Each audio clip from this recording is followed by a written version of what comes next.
enter into worship with the words of Reverend Michelle Collins. Come into this time of worship, worn, weary, or wide awake. In this gathering, we acknowledge the pressure of living, the tender ache of persisting through uncertainty, the courage to continue when clarity is distant. Yet here we are, still breathing, still reaching, still becoming. Today, let us embody resilience together, not as armor, but as the soft, stubborn practice of returning to ourselves, to one another, to the work of love. Come, let us worship together. I invite you to rise in body or in spirit to join our voices in our opening hymn. Come sing a song with me, number 346 in the Gray Hymnal.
Please remain standing as Kathy Fu lights our chalice this morning. These the words of Reverend Michelle Collins. Again. We light this flame for the wisdom that hums beneath thought, in our heartbeat, our breath. The subtle flutter that says, you are still here. We light this chalice to remember resilience begins in the body's quiet language, whispering us along.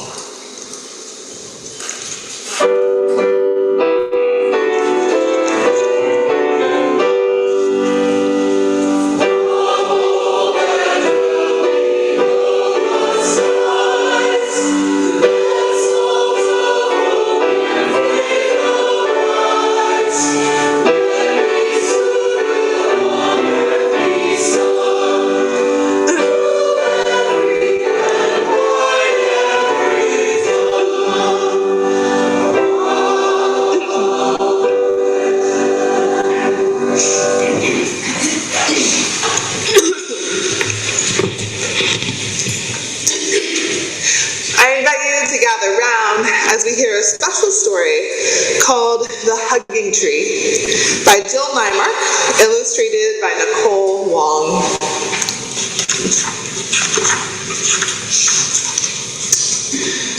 On a bleak and lonely rock by a vast and mighty sea grew a lonely little tree where no tree should ever be.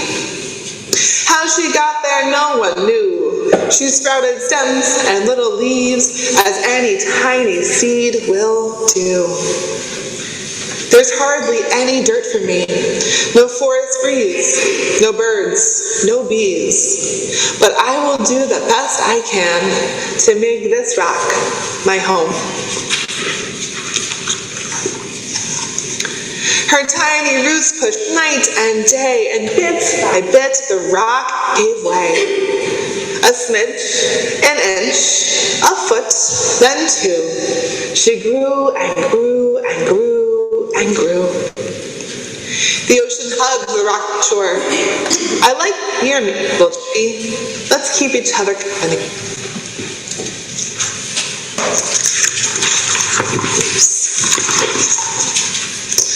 Soft gold sunbeams kissed her crown, warm as honey pouring down. At night she raised her branches high to greet the moon up in the sky. I wax and wane, I ebb and flow, I circle from full to thin, and when I'm done, I start again. That's how life is, you know.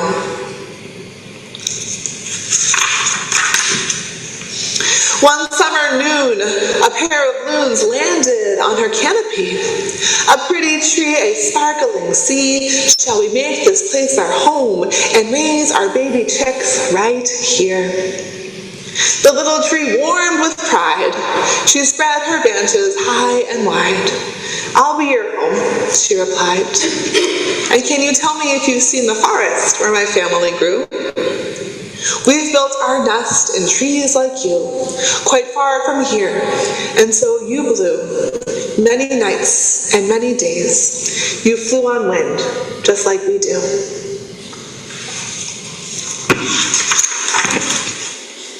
They built their nest, they laid their eggs, and soon 2 baby chicks were born.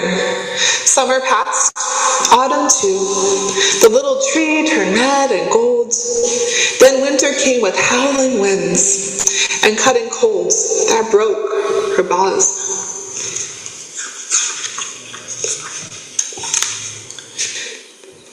The loons flew south, the sea all ice, the rock all snow, the moon was lost in thunderclouds. Mighty cliff, hold me tight, don't let me blow away. Little tree with all my mights, I'll hold you night and day.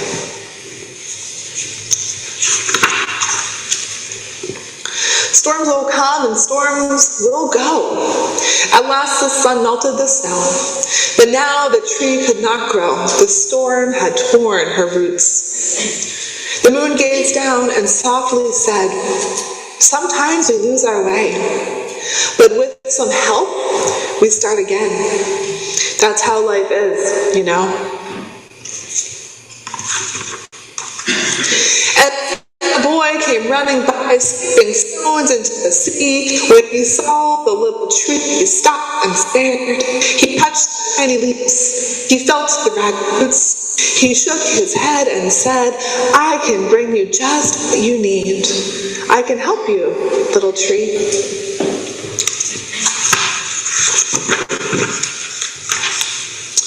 A tree can't hug a boy. It has no arms or hands, but it can hug you with your heart, and that's just as deep and warm.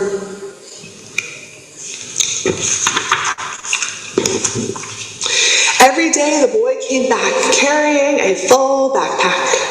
From the pack he took a tin and poured out rich brown earth. He packed the roots and tucked them in. He planted flowers round the tree and made a path for all to see. Now everyone will know that even on a granite cliff, a little tree can grow. And then he went to sleep and dreamed the things that boys dream of. Now every day, new people stop to rest beneath the little tree and dream the things we all dream of. To love, to share, to give, to dare, to grow just where we are. And to this very day, they come. For on a splendid sunny rock, by warm and bright blue sea, a great big hugging tree grows just where she was meant to be. Thanks for listening.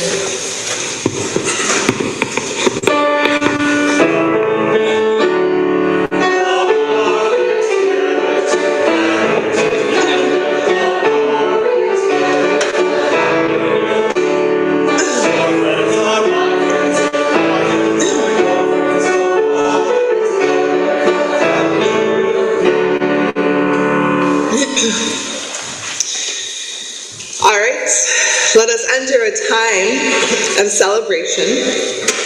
We now officially welcome 4 more beloveds into our midst. I invite Bill, Marie, Joy, and Judy to come forward.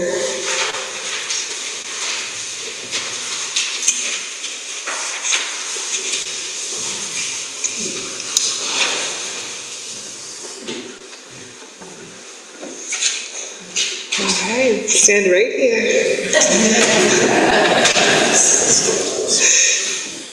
We celebrate as Bill, Marie, Joy, and Judy commit to membership and all that it entails. It has been such a joy to get to know each of you as you have immersed yourselves in the life of the church. We are delighted you have chosen to dedicate yourselves to this sacred community and look forward to the years ahead. If you all would like to know a bit more about these folks, their bios are printed in an insert in the order of service. Let us pause now in ritual, and afterwards all these folks will sign the membership book. We will now engage in a responsive reading. The words are printed in an insert in your order of service. And first, I invite our new members to recite their pledge in unison. We enter this faith with hope and possibility in our hearts, pledging to participate in and support the ministries of this church. We covenant to remain true to the spirit of love that flows through this church and guides us. We seek your welcome as we join you in this faith. Wonderful.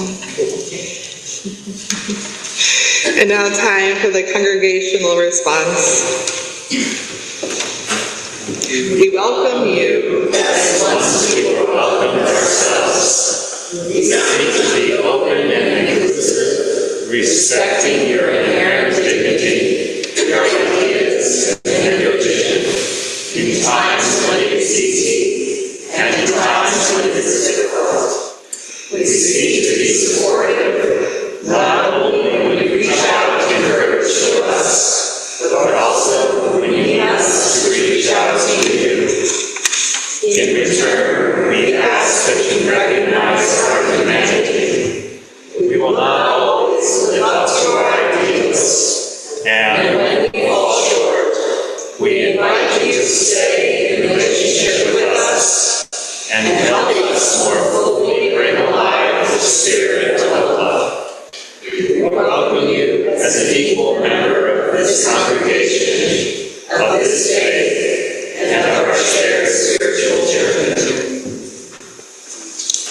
I now invite you to sign the membership book, which is located right behind you. We can move it away from the banner.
Welcome!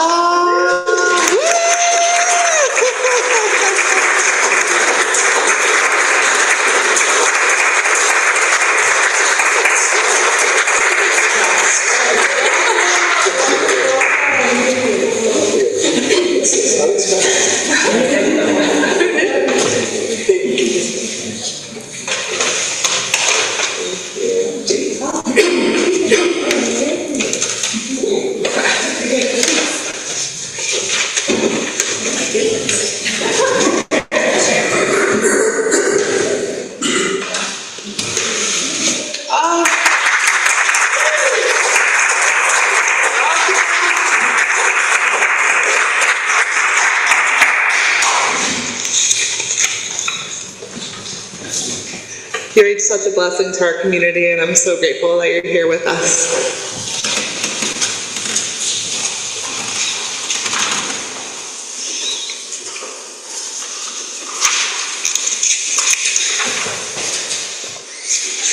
Please remain seated for our prayer hymn, Love Knocks and Waits for Us to Hear, number 1029 in the Teal Hymnal.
In the silence that follows the spoken prayer, you are invited to come forward and light a candle for any joys or concerns you hold in your heart this morning.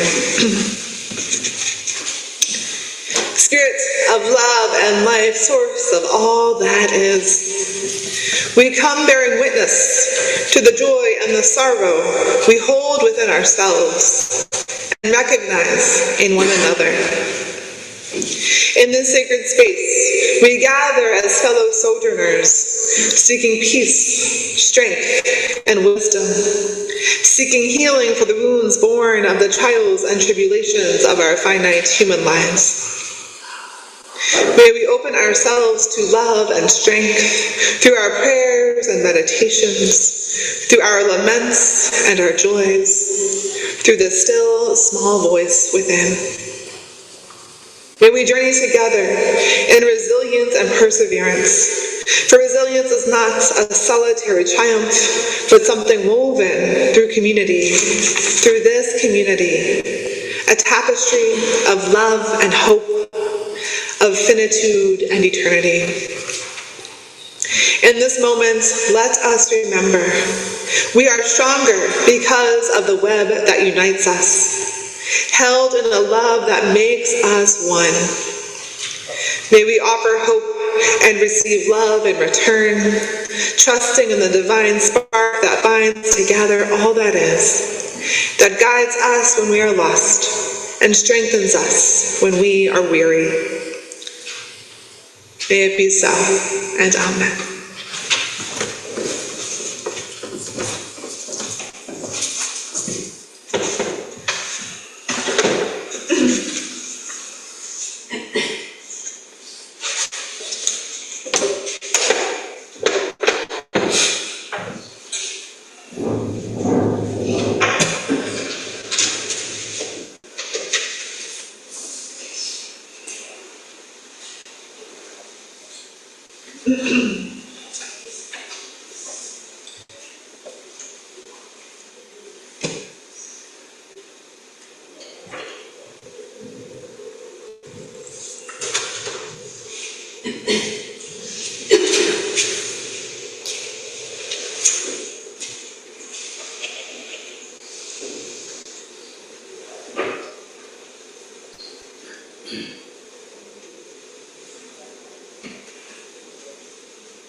light a candle for the joys and concerns of those beloveds joining us virtually.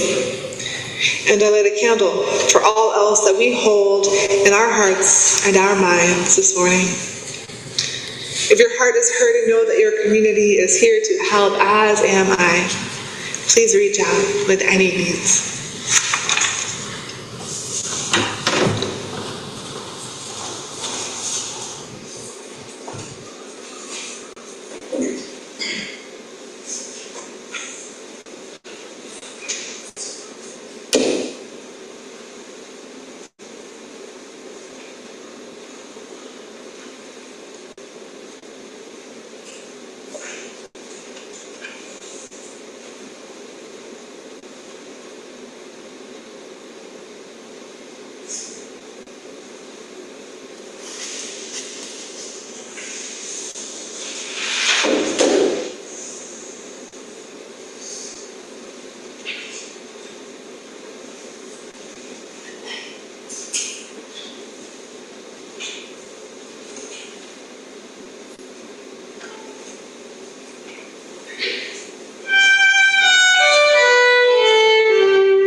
These, the words of scientist and Native American Robin Wall Kimmerer.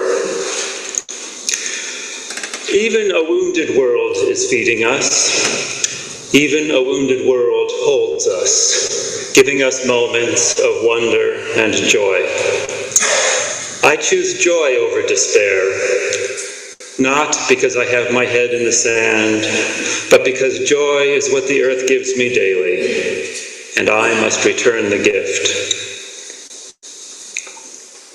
And so in this moment, and with joy, let us do our part.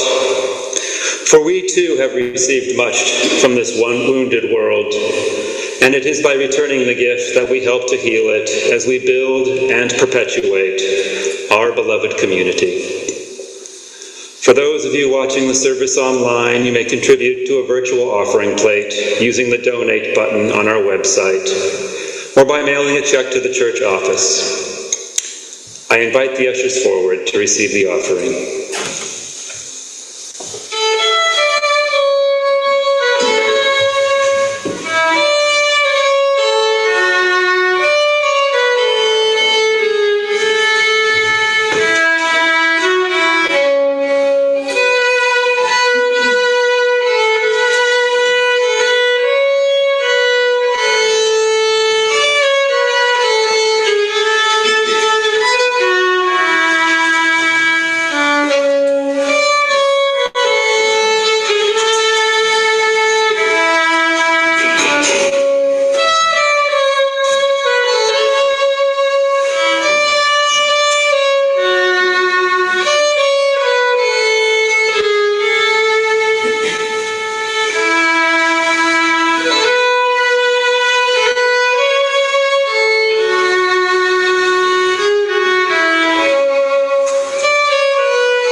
For all that you give and all that you do for our church and its wider concerns, we give thanks.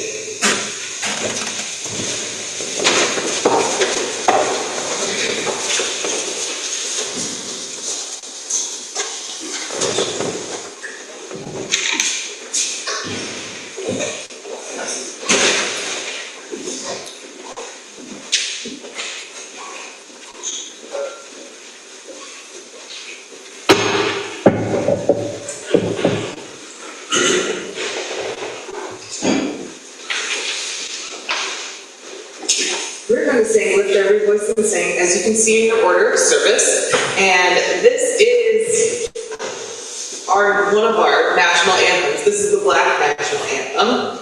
In 1919, we said, hey, our national anthem was written when we weren't considered people, so we want to use this one. And so since it's a national anthem, I would like for all of us to stand. Thank you.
These, the words of Reverend Sherry Heller.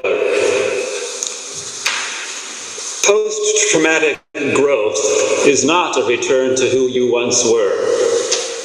It is an initiation into becoming someone you've never been allowed to be. It is the reclamation of self after a lifetime of distortion, silence, and survival. This path is neither easy nor linear. It requires grieving identities that once kept you safe, shedding roles that no longer fit, and stepping into the uncharted territory of authenticity. Post-traumatic growth is not the end of the story. It is the beginning of a life finally lived in truth.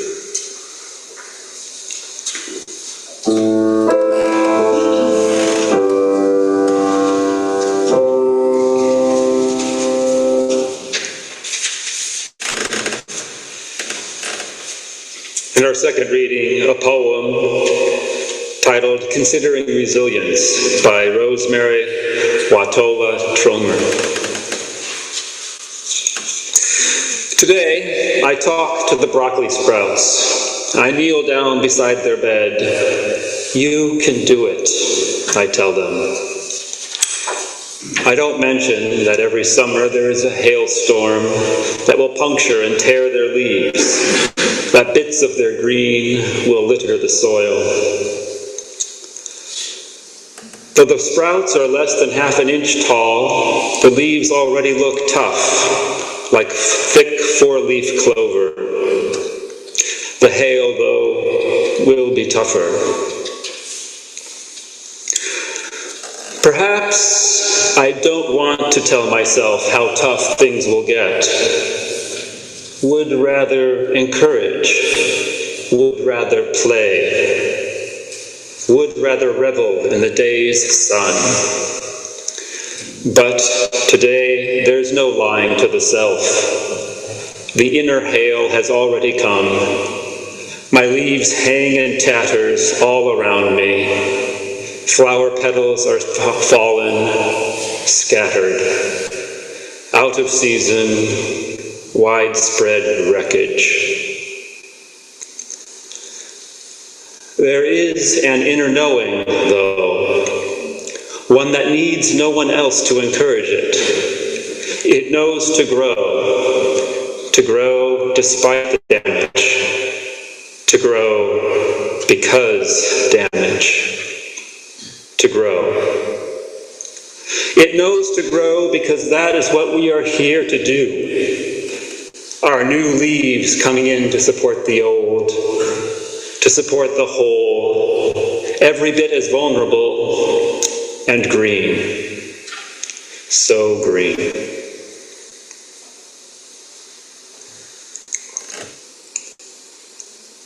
I invite you to rise in body or spirit to join our voices in hymn number 388 in the gray hymnal, Dona Nobis Pacem.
In my journey as a chaplain, I bore witness to myriad group settings created to help heal, from support groups to residential treatment centers. Through this profound work, the theme of overcoming adversity is close to my heart. During this time of my life, I saw in the eyes of many hopelessness, feelings of failure, and isolation. Yet, I also saw resilience. I saw strength. I saw compassion. Myriad experiences a multitude of responses. I likewise saw two divergent paths for these aching people, one of meaning and compassion, and one of anger and isolation. I noted what happened when people engaged with intentional healing. Pico Lear of the New York Times wrote, "I have found that our lives are less determined by what happens to us than by what we make of what happens to us." What happens to us, I do not need to list a litany of hardships to know the prevalence of suffering, yet you each know what you hold in your heart. Yet this does not define us. It can serve instead as a catalyst to a more fulfilling life, if that is what we intentionally and persistently make of it. I want to start with a distinction. When we hear the word adversity, our minds may leap to devastating, uncommon events, and yet I invite us into a more inclusive understanding of these terms. We each face adversity that is part of the nature of being human. And whether I speak of childhood or adulthood, I believe these ideas can be applicable to many of us to one degree or another. Live into your own experience. Invite your own experience. Tend to your own experiences is what I encourage of you today. In many ways, who we are at our core is shaped and molded by how we respond to adversity. I'm reminded of a relatively common vignette compiled from my time fostering healing and spiritual growth.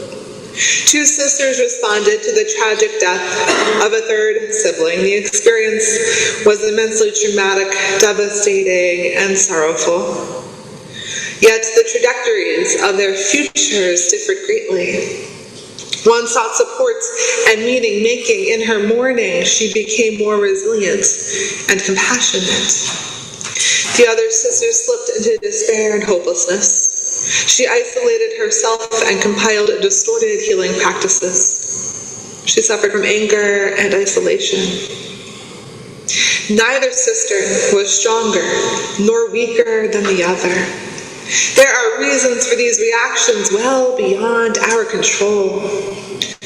Yet this distinction is, in one way, a choice. A seemingly daunting, impossible choice, but a choice nonetheless. I hope this is not overwhelming, but liberating. Bruce Perry, psychiatrist and neuroscientist, offers this: some people will keep rising, others will drown. None will ever be the same.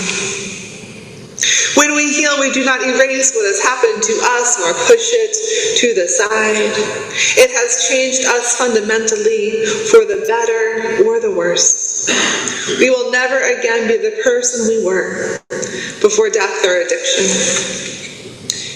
And in this rising, and in this drowning, in this inevitable change, we see that healing moves between the two. It is not a trajectory of sorrow that only leads to more sorrow, nor of compassion that only leads to more compassion. It is a meandering, winding road we follow. Towering hills that exhaust us, trees that block the view of what lies ahead, and winding paths that assure us that there is a way forward. It is never too late to choose a different route. When many of us embark upon a journey of faith or self-discovery or meaning-making, we may ask ourselves, who am I? Perhaps we should ask ourselves, who did I become to survive? In order to know who we truly are, we need to shed the layers of survival techniques and connect with what has been buried within our self-conscious. So much of this may stem from our early years, for who we were then shapes who we are today. Who did I become to survive? In childhood, there are predictable but not universal reactions, and we can embody these traits to a greater or lesser degree. Perhaps one child adapts by trying to make themselves invisible, hiding, becoming remote, and silencing who they are as they slip into the recesses of the family. Another becomes a lost child, avoiding imminent danger by striving to be perfect in school, in work, in relationships. Perhaps a third transforms into a peacekeeper, finding safety by always putting others ahead of themselves to avoid conflict at all costs.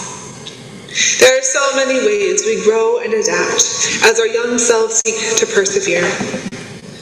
And yet, this no longer serves us. These identities now serve to our detriment.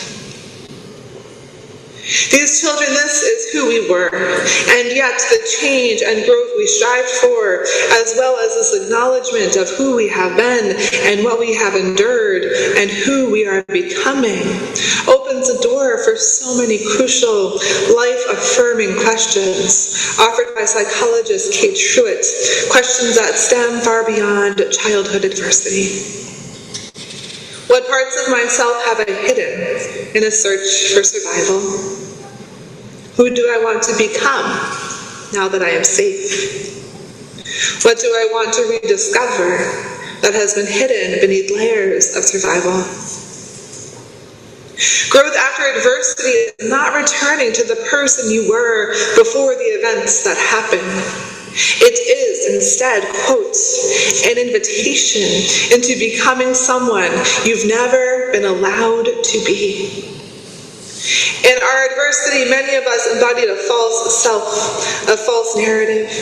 Yet in healing, our true selves can be liberated. This new self is not instantaneous. It comes with therapy, support groups, with faith and self-care.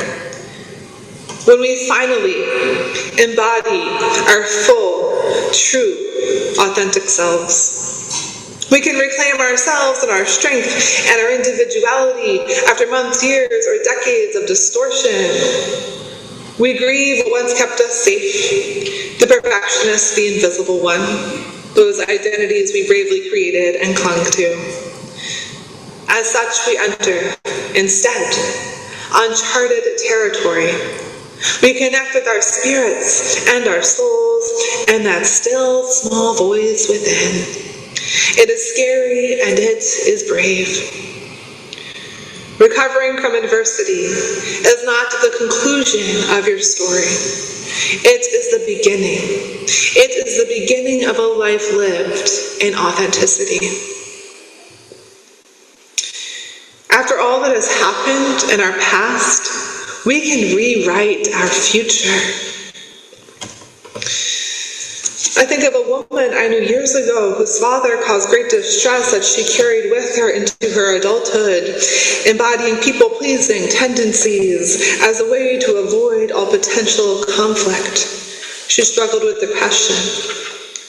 And yet, she was met with a moment of clarity, realizing in her very bones that this was not the life she wanted to live anymore. She wanted to persevere. And so, with intentional work and dedication, one step at a time, she healed. She started an Alcoholics Anonymous meeting at her church, inviting folks from her community into those sacred walls. She connected with what she wanted in her soul and became a mother. We can create a real and tangible place where we are no longer defined by our adversities or who we became to survive them. We can find meaning in helping others with similar adversities. We can find hope and strength in other survivors that allows us to persevere and reclaim a fruitful life.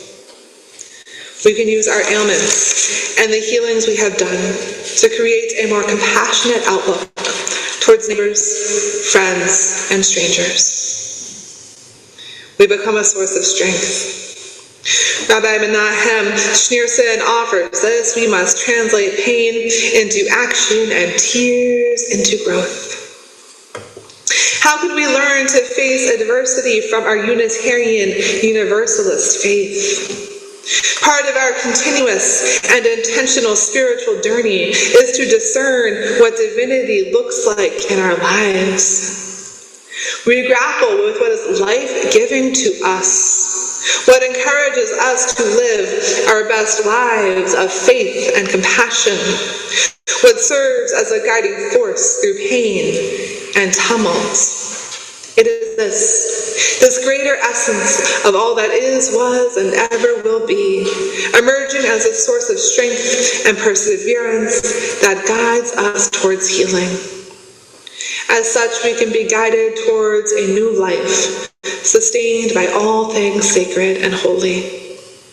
Perhaps a spontaneous connection with a living, breathing force of nature offers that first spark towards creating a new life. Furthermore, we remember that though so many of our histories make us feel unworthy or unlovable, whether dealing with anger or chaos or belittling, that we are inherently worthy. We are imbued with life-giving dignity. We are loved by the finite and the infinite alike, both the immanent and the transcendent. Let us return to the poem we read earlier by Rosemary Watola Chomer. She writes about broccoli, quote, "It knows to grow despite the damage, to grow because damage, to grow. It knows to grow because that is what we are here to do." We will each be damaged. That is part of the human experience. No one escapes detriments. And yet, despite these adversities, even because of these adversities, we grow. Perhaps that is one purpose and goal we have in this finite realm, to react to adversity by creating a more just, beautiful, and compassionate world for ourselves and for all of those in our midst. Because we are damaged, we heal. We become greater versions of ourselves. It is a journey of becoming. I want my last reflection to be a call to action. In discussions I had while crafting this sermon, one theme arose: children need us. Whether they face extreme trauma or less severe adversity, so much is needed to craft and mold a better future, a resilient future. Just engaging with a compassionate, understanding, predictable neighbor, aunt, teacher, or clergy person is imbued with impact. During periods of adversity, a role model can be enough to help a young person scale their obstacles, whether more common afflictions and distress, or the seemingly insurmountable. In other words, just having a significant person could make a difference, who can listen to laments or offer much-needed hope, is often the distinction between a child who can grow through adversity and survive obstacles and one who succumbs to it. This inspiration and strength can come from a long-standing relationship or a single profound experience steeped with impact. We can see the power and compassion that embodied that. People who changed the entire trajectory of our lives.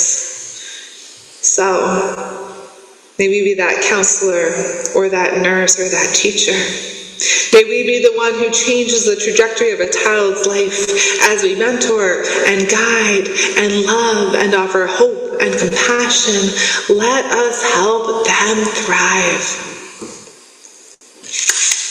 These are our journeys, our faith journeys. These are the choices we make that change the trajectory of our entire lives. May that sacred rustling of wind through the dead winter leaves, all that we hold sacred and holy, remind us of the power of choosing life, choosing not anger but compassion and strength.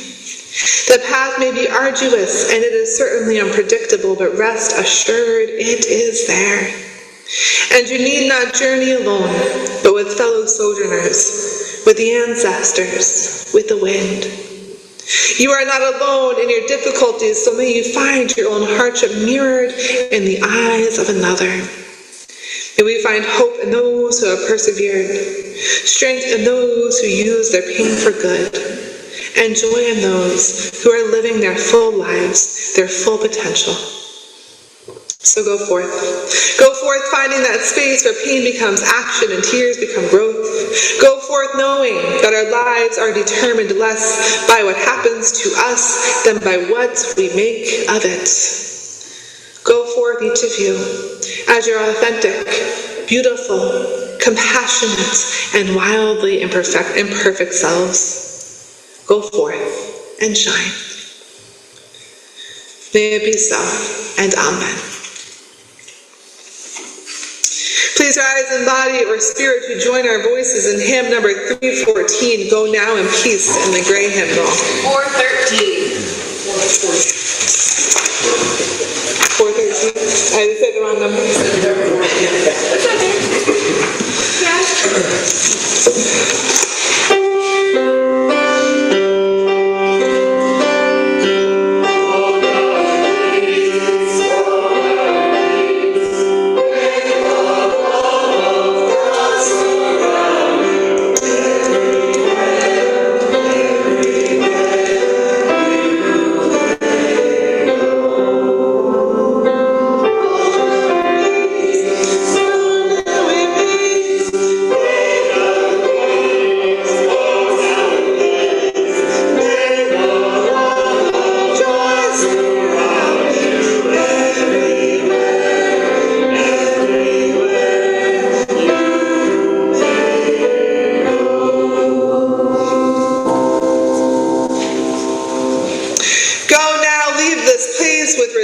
Your spirits with strength beneath your feet and hope rising within your heart. The work of perseverance, the work of intention, this is holy work. The work of healing and loving and strengthening, this is sacred work. Whether grasping joy or sorrow in your hands today, know that what you carry is sacred and that together we heal. Go in faith, and amen.